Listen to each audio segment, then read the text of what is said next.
نبی محترم صلی اللہ تعالیٰ علیہ وآلہ وسلم ایک مرتبہ کہیں تشریف لے کر جا رہے تھے تو راستے میں ابو جہل یہ ٹکرایا اور اس نے نبی پاک صلی اللہ تعالیٰ علیہ وآلہ وسلم کے ساتھ انتہائی ناروا سلوک اختیار کیا اور نبی پاک صلی اللہ علیہ وسلم پر یعنی آپ کو تکلیف پہنچائی اس نے، جس سے حضور کریم صلی اللہ تعالیٰ علیہ وسلم کو بڑی تکلیف پہنچی، دل اقدس کو بڑا دکھ ہوا، لیکن آپ صلی اللہ علیہ وسلم اللہ کے حکم کے مطابق گھر پر تشریف لے آئے اور اس سے کسی طرح کا تعرض نہیں کیا، اس سے گفتگو نہیں کی۔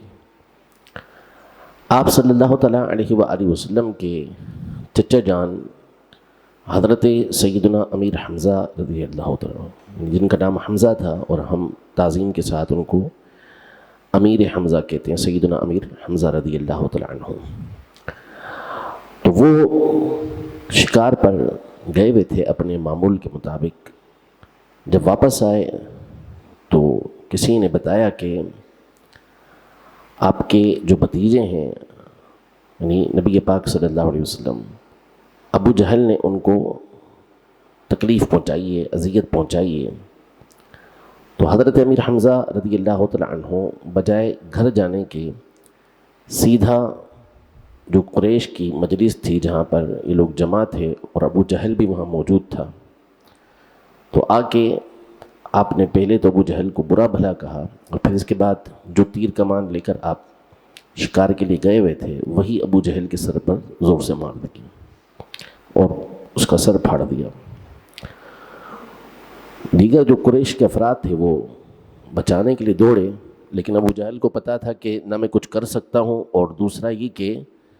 میں جو کام کر کے آیا ہوں وہ بہت سخت کام ہے کہ نبی پاک صلی اللہ علیہ وسلم کو میں نے تکلیف پہنچائی ہے جو حضرت حمزہ کے بھتیجے ہیں۔ تو حضرت حمزہ رضی اللہ تعالیٰ عنہ نے اس سے بدلہ بھی لیا اور ساتھ ہی اس کو برا بھلا بھی کہا۔ تو لوگوں نے جو کفار دوسرے کافر موجود تھے انہوں نے حضرت حمزہ سے کہا کہ تمہارے انداز سے تو ایسا لگ رہا ہے، گفتگو سے ایسا لگ رہا ہے کہ جیسے تم نے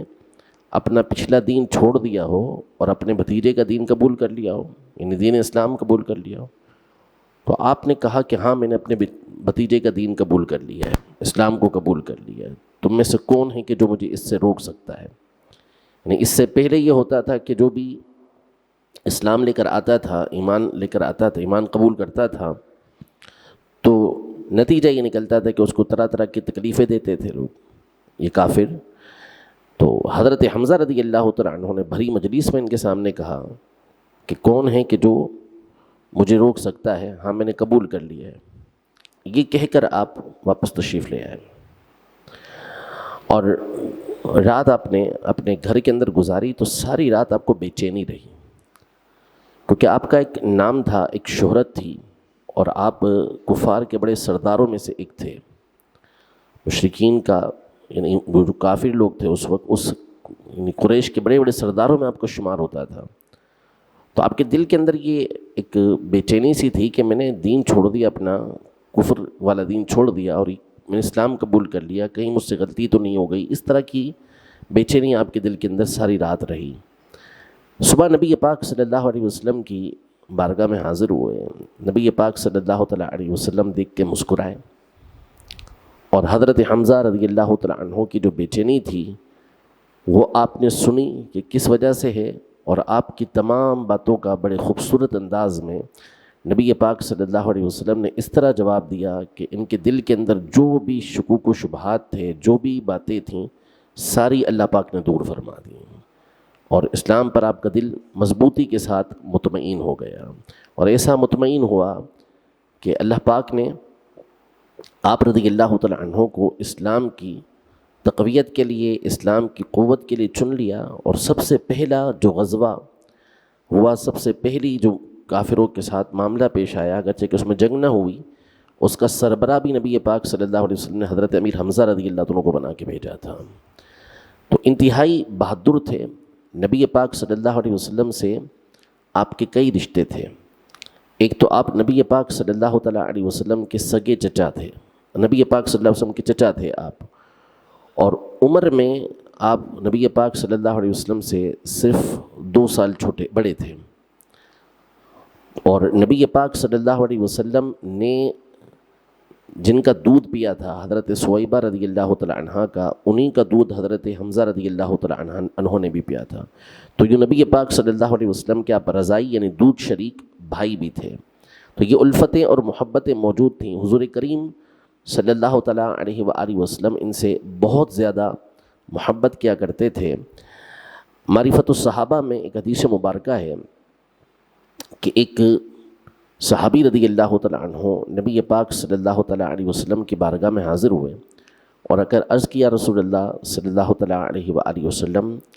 میرے گھر میں بیٹے کی ولادت ہوئی ہے تو مجھے آپ اس کا کوئی نام عنایت فرما دیں۔ تو حضور کریم صلی اللہ علیہ وسلم نے ارشاد فرمایا کہ مجھے اپنے چچا حمزہ سے بڑی محبت ہے، تو تم ان کے نام پر اپنے بیٹے کا نام رکھو، یعنی اپنے بیٹے کا نام حمزہ رکھو۔ اور بعض روایتوں میں کہ احب اسمائہ الیہ حمزۃ، نبی پاک صلی اللہ علیہ وسلم کے نزدیک جو محبوب ترین اور پسندیدہ ترین نام تھے ان میں سے ایک حمزہ نام تھا۔ آپ صلی اللہ تعالیٰ علیہ وآلہ وسلم کی ساری زندگی حضرت حمزہ رضی اللہ تعالیٰ عنہ خدمت کرتے رہے۔ جب آپ کا وصال ہوا، شہید ہوئے آپ جنگ احد میں، تو نبی پاک صلی اللہ علیہ وسلم آپ کی جو لاش مبارک تھی اس کے پاس تشریف لائے، اور آپ صلی اللہ علیہ وسلم کی آنکھوں سے آنسو جاری تھے، رو رہے تھے نبی پاک صلی اللہ تعالیٰ علیہ وآلہ وسلم، اور اس وقت کے الفاظ بڑے رقت والے ہیں کہ نبی پاک صلی اللہ علیہ وسلم ان کی شہادت کے بعد ان کی جنازے کے سامنے کھڑے ہیں، ان کی میت کے سامنے کھڑے ہوئے ہیں، اور حضور پاک صلی اللہ علیہ وسلم ان کو یوں پکارتے ہیں۔ کتابوں کے اندر، سیرت کی کتابوں میں یہ الفاظ ہیں کہ یا حمزۃ یا عم رسول اللہ و اسد اللہ و اسد رسولہ، اے حمزہ، اے رسول اللہ صلی اللہ علیہ وسلم کے چچا، اے اللہ کے اور اس کے رسول کے شیر، یا حمزۃ یا فاعل الخیرات، اے حمزہ وہ ذات کہ جو بہترین کام کرنے والی تھی، بہت نیکیاں کرنے والی تھی، یا حمزۃ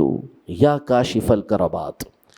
عن وجہ رسول اللہ صلی اللہ علیہ وسلم، یا ذابًا عن وجہ رسول اللہ صلی اللہ علیہ وسلم، کہ اے حمزہ، اے وہ ذات کہ جو رسول اللہ صلی اللہ تعالیٰ علیہ وسلم سے تکلیف کو دور کرنے والی تھی، جو مصیبتوں اور پریشانیوں کو دور کرنے والی تھی۔ یہ نبی پاک صلی اللہ تعالیٰ علیہ وآلہ وسلم حضرت سیدنا حمزہ رضی اللہ تعالیٰ عنہ کی مبارک میت کے پاس کھڑے ہو کر الفاظ ارشاد فرما رہے ہیں۔ کتنی بڑی بات ہے کہ رسول پاک صلی اللہ تعالیٰ علیہ وسلم ان کی شہادت کے بعد ایک تو ان کی نیکیوں کی گواہی دے رہے ہیں، اور ساتھ ہی ساتھ اس بات کا ارشاد فرما رہے ہیں کہ یہ وہ ذات ہے، یہ وہ ہستی ہے کہ جو رسول پاک صلی اللہ علیہ وسلم پر آنے والی تکلیفوں کو دور کرتی تھی، حضور کریم صلی اللہ تعالیٰ علیہ وآلہ وسلم کا دفاع کرنے والی ذات تھی۔ سیدنا حمزہ رضی اللہ تعالیٰ عنہ غزوہ بدر میں نبی پاک صلی اللہ علیہ وسلم کے ساتھ حاضر ہوئے، اور اللہ پاک نے آپ کو بہادری کا وہ ملکہ عطا فرمایا تھا کہ شروع سے ہی، یعنی بچپن سے ہی آپ ایک تو پہلوانی کے شوقین تھے، تو اس فن کے بڑے ماہر تھے، اور تاریخ کی کتابوں میں یہ لکھا ہے کہ آپ دونوں ہاتھوں سے تلوار چلاتے تھے۔ اللہ نے یہ قوت آپ کو عطا فرمائی تھی کہ دونوں ہاتھ استعمال کرتے تھے تلوار چلاتے ہوئے۔ تو آپ غزوہ احد کے اندر، غزوہ بدر کے اندر آپ نے بڑے کارنامے سر انجام دی، اور دونوں ہاتھوں سے تلوار استعمال کرتے ہوئے مسلمانوں کی فتح کے اندر ایک زبردست کردار آپ نے ادا کیا۔ جنگ احد یہ 15 شوال المکرم، یعنی 2 دن کے بعد، 3 دن کے بعد جو دن ہے 15 شوال المکرم، اس دن احد کا معرکہ یہ پیش آیا، اور اس میں بظاہر مسلمانوں کے ساتھ ایک بڑی آزمائش کا سامنا ہوا کہ مسلمان جو ہے وہ نبی پاک صلی اللہ علیہ وسلم کے حکم پر کچھ صحابہ کرام علیہم رضوان یہ پہاڑ سے مقرر تھے پہاڑ کے اوپر، لیکن اس پر عمل نہ کر سکے اور سمجھ نہ سکے بات کو، اور نیچے اتر آئے، وہ کچھ اور سمجھے، تفصیل اس کی کتابوں کے اندر موجود ہے، جس کی وجہ سے مسلمانوں کے اوپر ایک بڑی آزمائش آئی اور 70 کے قریب مسلمان اس میں شہید ہوئے۔ اسی جنگ کے اندر حضرت سیدنا حمزہ رضی اللہ تعالیٰ عنہ شہید ہوئے، اور ایسی شہادت تھی کہ بظاہر آپ کو سامنے آ کر کسی کا، یعنی کسی کے اندر اتنا دم نہیں تھا، ہمت نہیں تھی، اور ظاہر ہے کہ وہ دور تلواروں کا دور تھا، نیزوں کا دور تھا، یہ تو نہیں تھا کہ آسمان سے کوئی جو ہے وہ راکٹ پھینک کر یا میزائل پھینک کر کسی کو مارا جائے، شہید کیا جائے۔ آمنے سامنے جنگ کی صورتیں ہوتی تھیں، یا چھپ کے کوئی وار کر دے تو الگ بات ہے، تو کوئی ایسا نہیں تھا کہ جو آپ کے سامنے آ کر آپ سے مقابلہ کر سکے۔ حضرت وحشی جو اس وقت تک مسلمان نہیں ہوئے تھے، اور حضرت جبیر بن مطعم وہ بھی اس وقت تک مسلمان نہیں تھے، ان کے یہ غلام تھے، اور یہ چھوٹا نیزہ چلانے کے بڑے ماہر تھے۔ تو یہ خود بتاتے ہیں کہ میں نے کس انداز میں حضرت حمزہ رضی اللہ تعالیٰ عنہ کو تاک کے رکھا ہوا تھا، اور ایک چٹان کے پیچھے میں چھپا ہوا تھا کہ کسی طریقے سے موقع ملے اور میں ان کو چھپ کر شہید کر سکوں۔ تو جیسے ہی موقع ملا تو انہوں نے چھپ کر جو ہے وہ حضرت حمزہ رضی اللہ تعالیٰ عنہ پر نیزہ پھینکا، جو آپ کی ناف پر آ کے لگا اور پیچھے کی طرف سے نکل گیا، کمر کی طرف سے نکل گیا، جس کی وجہ سے سیدنا حمزہ رضی اللہ تعالیٰ عنہ یہ شہید ہوئے۔ اور پھر اس کے بعد آپ کی مبارک لاش کے ساتھ بھی انہوں نے بہت برا سلوک کیا، اور حال یہ تھا کہ زندگی کے اندر تو آپ نبی پاک صلی اللہ علیہ وسلم کے لیے قربانیاں دیتے رہے، وصال کے بعد بھی نبی پاک صلی اللہ علیہ وسلم کے لیے قربانیاں کیسی دیں کہ جب مدینہ منورہ میں ابتدائی دور تھا بالخصوص، تو مسلمانوں پر غربت بہت تھی، بہت زیادہ مسلمان آزمائشوں کے اندر تھے۔ حضرت حمزہ رضی اللہ تعالیٰ عنہ کی مبارک لاش کو کفن دینے کے لیے بھی پورا کپڑا نہیں تھا۔ جو کپڑا آپ کے اوپر ڈالا جاتا، اگر پاؤں پہ ڈالا جاتا تو سر کھل جاتا، اور سر پہ ڈالا جاتا تو پاؤں کھل جاتے آپ کے جسم کے اعتبار سے۔ تو پھر سر پر کپڑا رکھا گیا جسم پر، اور پاؤں کے اوپر گھاس ڈالی گئی، اور پھر اسی حال میں آپ کو شہداء کے ساتھ دفن کیا گیا۔ پھر اس کے تقریباً 46 سال کے بعد سیدنا معاویہ رضی اللہ تعالیٰ عنہ کے دور میں کسی نہر کی وجہ سے اس جگہ کو کھودا گیا، تو